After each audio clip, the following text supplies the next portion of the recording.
effort, with passion. How far can you be pushed? Let's go! The Colton State Cougars are national champions. These young girls are my responsibility. Did something happen? A potential scandal is something to be afraid of. I can't talk to you. We're talking about a young woman's nightmare. I'm innocent of what she's accusing me of. You can make this all go away. Something is going on. I'm gonna find out what it is. Suspicion is dangerous, and accusations even more so. Is that a threat? Ain't no sunshine when she's gone. Be careful, Jana. Are you asking me to spy on my boss? Ain't no sunshine when she's gone. And she's always gone too long. Anytime What if it's true? she goes away. People tell all sorts of lies. You ready for some more drama? What now? We're gonna make them pay. Every single one of them.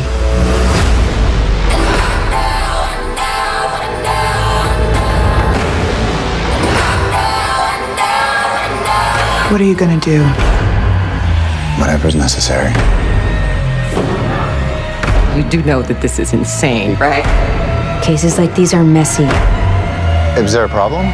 Everyone is a target. I've done some terrible things, Father. Whatever they are, God will forgive you.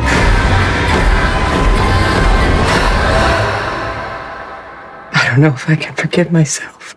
Ain't no sunshine when she's gone.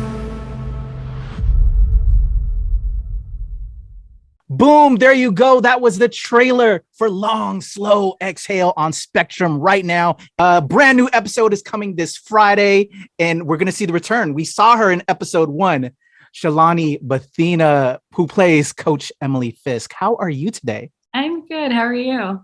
I'm great. I'm so excited to speak with you. I was wondering because I noticed you in episode 1, and it's a wild ride, y'all. And now I was thinking about like when this whole thing came together, I was looking at the IMDb episode 7. Okay. And we're going to be talking about it right in time to this. Something must be going down. What's going up? What's going on with that? Talk to me, Shalina. How are you? Tell me about this role of Emily Fisk. Yeah. Emily is the other assistant coach from with Eddie Hagan, but she's JC's assistant coach. And she's kind of I would say the moral compass sometimes in the show. You'll follow her along as the audience follows her along.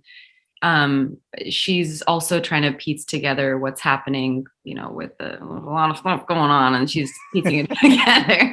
But I would say like there's a character description. One of the basketball players calls her Coach Baratheon. I think that's a really good, description of who she is. She's hard ass. She's, very dedicated, very passionate about her work, and really cares about the sport. So you follow along with the basketball side of it through her eyes as well.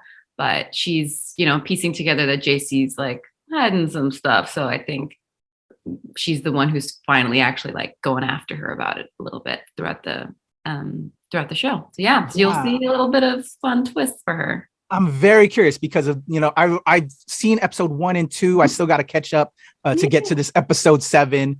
It's such a wild ride, but I'm curious for your character because you are his assistant in a way, right? And just with these accusations, I don't want to spoil for y'all watching. You got to check it out.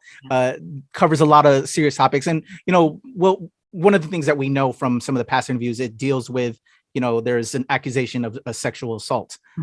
So just with your character being a female assistant coach to this male coach, I'm curious of that relationship and how your character is going to portray that. What was it like getting into this role? When you booked this gig, I'm an actor myself. Was this, what did you want to bring to the role? And was it a challenge in a way for you? Yeah, I auditioned for it, and then when I got it, I remember reading the pilot like properly, and then I was like, oh, this is a fun character. Like there's some twists going on here. And they definitely what was awesome was they kind of switched the role a little bit and they changed it up and added more and gave her more of a conflict with JC especially. So that was really fun to play with. I think that was challenging too. I'm not generally like a very vocal person. I mean, I can be, but then I think with this character, she knows her self-worth. She knows her place. She is not apologetic. She kind of like flies off the handle a little bit. Like she doesn't hold back. And I think that was really fun to play with and trying to find that like instinctual place in me that wants to do that in a situation, whether it's a professional setting, especially in this, because there's a lot of professional conflict, I think, for her. So she deals with a lot of like how to fight for yourself in a workplace and how to get what you want and maybe even doing the wrong thing occasionally. So that was really fun to just kind of navigate that with Rose or JC and the writers and Josh. There's a lot of fun conflict that you'll get to see. Awesome. Well, I think that's wonderful. It's always great to challenge yourself as an actor. Yeah, absolutely. So tell me about working with Ian and Rose, just the entire cast. What was they that like? They were fantastic. I mean, Rose, I'm going to mix up JC Rose. Rose and I got along really well. I spent a lot of time together and she was definitely like, she's been in this industry for so long. So it really helped to just talk through about how she operates on set, how she operates outside of set, the experiences that she's been through. So it was really great to work with her and also create this character. We had a really good symbiotic relationship on set and kind of just felt very present with her when I was working. You'll see a few scenes in episode 3, 4, 5, 6. You'll see we have a little bit more of a thing. And Ian is great. We actually didn't do any scenes together. Surprisingly, we were supposed to do one and then it changed, but we hung out outside, so got to know him a lot more outside. But on set, he was great. He's very professional. Everyone's really professional. And the basketball girls were so sweet. Like we got along really, really well too. They're all about my age, a little younger than me. So it was really fun to see them kind of create their own characters, stay in character at times. And it was really, really, really cool to watch them handle the show, for the first time. That's awesome. I feel like I gotta catch up because I when I was again looking at the IMDb, there's 1 and I see the 7. I only saw, like I said, 1 and 2. So you're in 3. I'm like, okay, I gotta catch up. The IMDb page is getting like it'll get updated. So, okay. Yeah, you'll see me throughout the next. I'm in the whole thing, but yeah. Okay, awesome. Yeah. Check her out, y'all. Yeah. So exhale. I love it. I've been reading all about you. You're a dancer. You started acting in middle school. I did some homework. I'm like, we gotta get her in more work. Congratulations. What more do you want? Actually, I want to still say with Long Was So Exhale. Yeah, please, yeah. Because it's such an important subject that we're talking about in it. And again, doing my homework on you, you're very big on mental health awareness. Yeah. Because of how like the character was afraid to open up and then she opens up. Yeah. What would you say to people that are your friends and family when you talk to them about this and the themes of this? Because you're such an advocate, how did that interplay with that conversation as well? I think with generally this kind of abuse or this kind of power play, it can affect people so drastically. And I think shows like this just call out organizations, call out people. I think it's time. It's also, we've been doing it, it's 2022. People are vocal about it now. No one's really like quiet about it. So people better be afraid, a little bit afraid.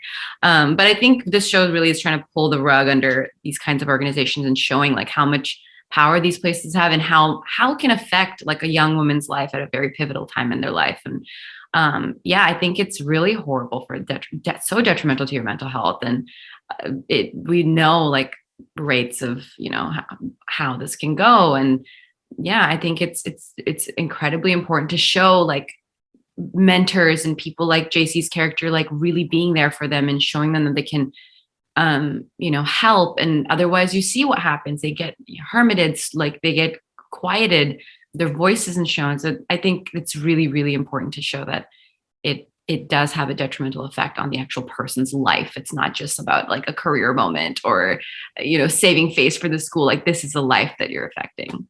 I completely agree. When I've recommended this show myself, I'm like, this needs to be water cooler conversation. Yeah, absolutely. To get that going on. Yeah. Because the more awareness, the more conversation, the more change will happen. I love it. Put it out in the zeitgeist and then it just becomes normal to talk about it. So yeah. Definitely. Well, congratulations on the series. Like I said, I want to see you in more work. I know you got a couple of shorts coming up. And are there anything that you're wanting to do later on down the line, or anything possible that isn't on IMDb because they're not listing everything? No, I mean, slowly and sure. I think films would be freaking amazing. My dream is always to do like a fantasy show. I just watched like Witcher and Wheel of Time and like stuff like that. It's like just makes my I just get really, really excited about it. And then there's a lot out there. So hopefully something comes up this year with the show coming out. So I'm just excited to promote the show right now and see where this goes, and hopefully it gets like season 2.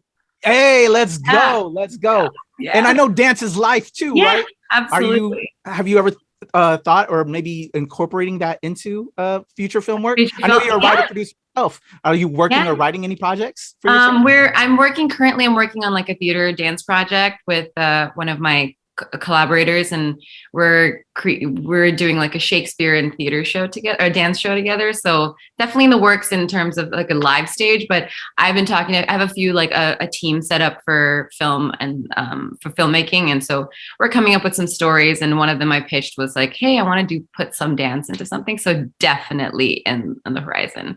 But yeah, I love my team. My team's great. We're creating work as much as we can. I think the goal is to make a feature film in the next couple of years. So yeah, keep watching. I love it. Well, dance is life in my household too. Yay, so amazing. I want my daughter to check that out. When I looked and did some research, and which I want to throw out your socials if you can talk about that. You'll give her a follow. Check all her amazing work and dance. So what are some of the socials for my fans to follow you? My Instagram is the best. I would say the best option. So it's Shalini_Bathina. It's my first _ last name. There you go. Shalini Bathina. Thank you so much. Thank Can't you. wait to see you do your thing in the rest of Long So Exhale, y'all. New episode this Friday. Check it out. It's on Spectrum. Shalini Bathina. This was truly a pleasure. Thank you so much. Thank you. Nice to meet you. Pleasure. All right, y'all. The legend Kuya P. NRW. Nerds rule the world. Long Slow Exhale. We're out. All right.